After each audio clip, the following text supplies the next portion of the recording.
ఓహో ఎమ్మి ఎమ్మి గరగరలాడే కరకరలాడే మన శనగబ్యాళ్ళు వడలు రెడీ. ప్రాసెస్ అంతా చూసేయండి. ఏంటి సుమన, రాత్రి డిన్నర్ ఇప్పుడే స్టార్ట్ చేసినావా ప్రిపరేషన్? డిన్నర్ కాదు, మీకు స్నాక్ చేసిద్దామని చెప్పి. ఏంటో అది? వడలు. వావ్, ఏం వడలు అనుకుంటున్నారా? శనగబ్యాళ్ళ వడలు. ప్రాసెస్ చూపించేస్తా, వచ్చేయండి. ఇక్కడ చూడండి, కొద్దిగా అల్లం, తర్వాత పచ్చిమిరపకాయలు ఫస్ట్ కచ్చాపచ్చాగా మిక్సీ పెట్టుకోవాలి. ఇలా కచ్చాపచ్చాగా వేసుకున్న తర్వాత ఇందులోనే నానబెట్టిన శనగబ్యాళ్ళు అనమాట. నేను ఒక 3.5 hours నానబెట్టాను, 3 to 4 hours. సో ఇందులోనే వేసేసి వాటర్ అంతా వంపేసుకోవాలి. నేను ఈ కప్పుతోటి తీసుకున్నాను శనగబ్యాడలు. తర్వాత ఇక్కడ చూసారా, నేను 1 spoon పెసరబ్యాళ్ళు నానబెట్టుకున్నా. అందులో హాఫ్ మాత్రమే ఇందులో వేస్తున్నా, రిమైనింగ్ హాఫ్ అంతా ఇలాగే పెట్టుకుందాము. నెక్స్ట్ ఎప్పుడు కలపాలి అనేది చెప్తాను. ఇదంతా మిక్సీ పట్టుకోవడానికి, దీనికి సరిపడా సాల్ట్ ఇప్పుడే వేసేసుకొని మిక్సీ పట్టుకుంటే మనకు సాల్ట్ అనేది బాగా చక్కగా కలిసిపోతుంది.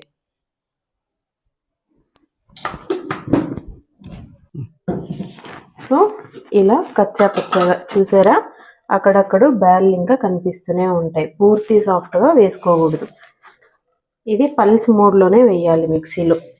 ఇదంతా మనం మిక్సింగ్ బౌల్కి తీసేసుకుందాం. చూసారా, ఇలా సన్న సన్న ముక్కలు చేసుకున్నటువంటి ఉల్లిపాయలు. మాకు ఉల్లిపాయలు ఎక్కువ ఇష్టం కాబట్టి మేము ఎక్కువ ఉల్లిపాయలు వేస్తున్నాము.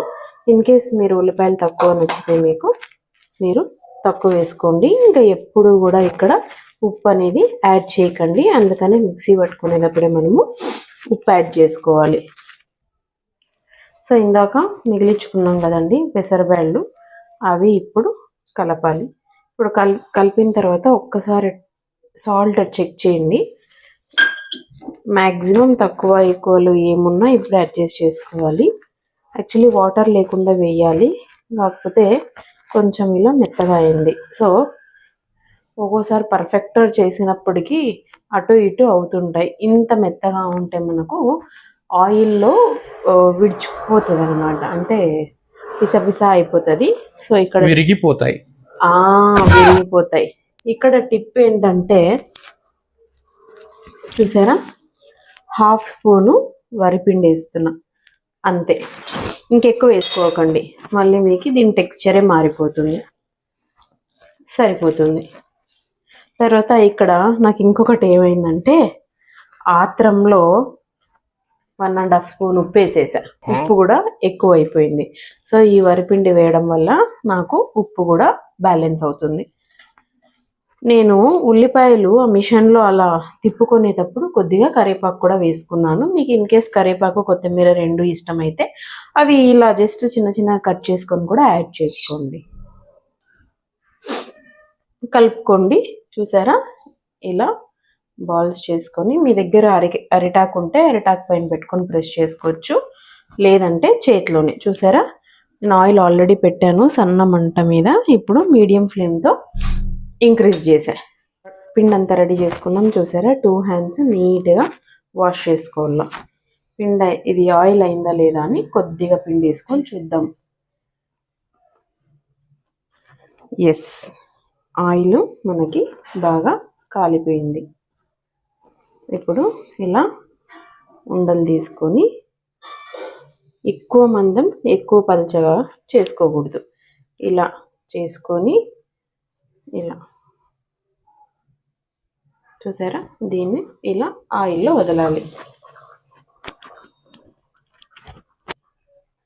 సో అలా 1 అనుకుంటే సేమ్ హ్యాండ్లో కూడా చేసుకోవచ్చు, ఇంకొక చెయ్యి యూస్ చేయకుండా కూడా. మీకు ఇన్ కేస్ ఇలా కష్టమైతే అలా చేసుకోండి. కొద్దిగా తేమ అనుకుంటే మీకు ఈజీగా వచ్చేస్తాయి. చూసారా, ఈజీగా పటాపటా పటా నేను నిమిషాల్లో చేసేస్తున్నా.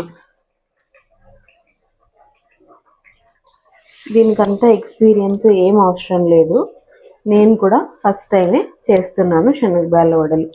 ఈజీగా క్విక్గా అయిపోతుంది. ఏమంటే అప్పటికప్పుడు అనుకొని మాత్రం చేయలేము, ముందే ప్లాన్ చేసుకోవాలి.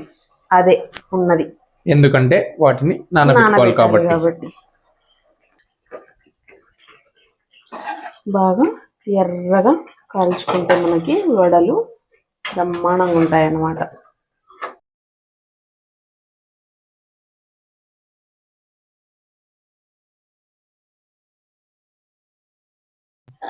ఏమో చేస్తున్నారు. లాస్ట్ వన్ మా అత్తకు వాసన వచ్చి నిద్ర లేసి వచ్చారనమాట. ఇవత్త శనగబాల వడలు దండిగా చేసినారే. మా అత్త అనుకుంటూ ఉన్నారు యూట్యూబ్ పున్నమానా నూనె వస్తువుల మీద నూనె వస్తువులు తెస్తాను సుమన.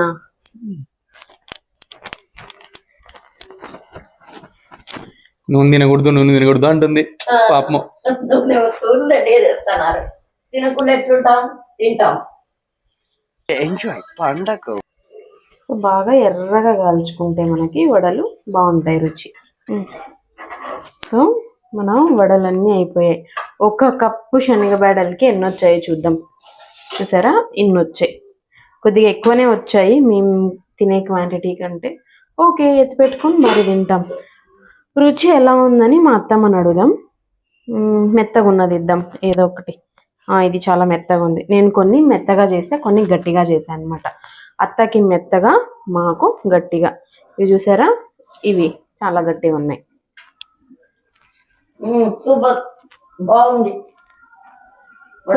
మీరు కూడా ఇలాగా శనగబాల వడలు ట్రై చేసుకొని ఇంట్లో స్నాక్స్గా తినండి. దీనికి కాంబినేషన్ వచ్చేసి మనకి కెచప్ లేదా రెడ్ చట్నీ, అంటే ఎల్లిగారం చేసుకుంటాం కదండి, ఏదైనా తినొచ్చు. Thanks for watching. Subscribe to Sumaha's vlogs.